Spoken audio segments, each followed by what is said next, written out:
பாடகி சைந்தவியை இசையமைப்பாளரும் நடிகருமான ஜிவி பிரகாஷ் காதலிச்சு கடந்த 2013ஆம் ஆண்டு திருமணம் செஞ்சுக்கிட்டாரு. 7 ஆண்டுகள் கழிச்சுதான் அவங்களுக்கு 2020ஆம் ஆண்டு பெண் குழந்தை பிறந்திருந்தது. அந்த குழந்தைக்கு ஆன்வின்னு பெயர் சூட்டி வளர்த்துட்டு வராங்க. இந்த நிலையில கடந்த ஆண்டு ஜிவி பிரகாஷும் சைந்தவியும் ஒருவரை ஒருவர் பிரியறதா அறிவிச்சு ரசிகர்களை அதிர்ச்சியில ஆழ்த்தியிருந்தாங்க.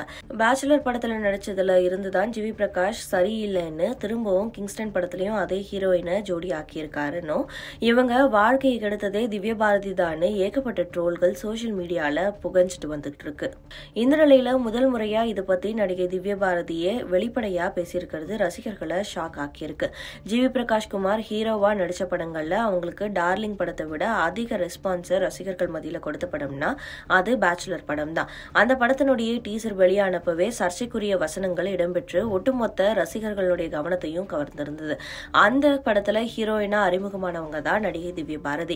அந்த படத்துக்கு பிறகு மகாராஜா படத்துல விஜய் சேதுபதி மனைவியா கேமியோ ரோல் போல நடிச்சாங்க. அவங்க பிறகு கிங்ஸ்டன் படத்தினுடைய ரிலீஸ்க்காக காத்திருக்கிறாங்க. தெலுங்குல கோட்ன்ற படத்திலையும் நடிச்சிருக்காங்க. ஜிவி பிரகாஷும் சைந்தவியும் விவாகரத்து அறிவிச்ச உடனேயே ஏஆர் ரஹ்மானுடைய மருமகனா இப்படி விவாகரத்தை அறிவிச்சாருன்னு பலரும் பேசி முடிக்கிறதுக்குள்ள ஏஆர் ரஹ்மானே விவாகரத்தை அறிவிச்சதும் ஜிவி பிரகாஷனுடைய விவாகரத்து பத்தின சர்ச்சைகள் அடங்கியிருந்தது.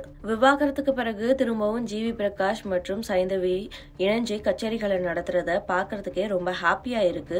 அவங்க 2 பேரும் இணைஞ்சு பாடின பிறை தேடும் இரவிலே பாட்டு எல்லாம் என்னோட ஆல் டைம் ஃபேவரட். இனிமே நம்ம யாரும் போட்டு அடிக்க மாட்டாங்க, டார்கெட் பண்ண மாட்டாங்கன்னு நினைச்சேன். ஆனா இப்போதான் அதிகமா அசிங்கப்படுத்துறாங்க. அவங்க 2 பேரும் சூப்பர் ஜோடின்னு அவங்க வாழ்க்கையே நான் தான் கெடுத்துட்டேன்னு பெண்களே அதிகம் திட்டிட்டு வராங்க.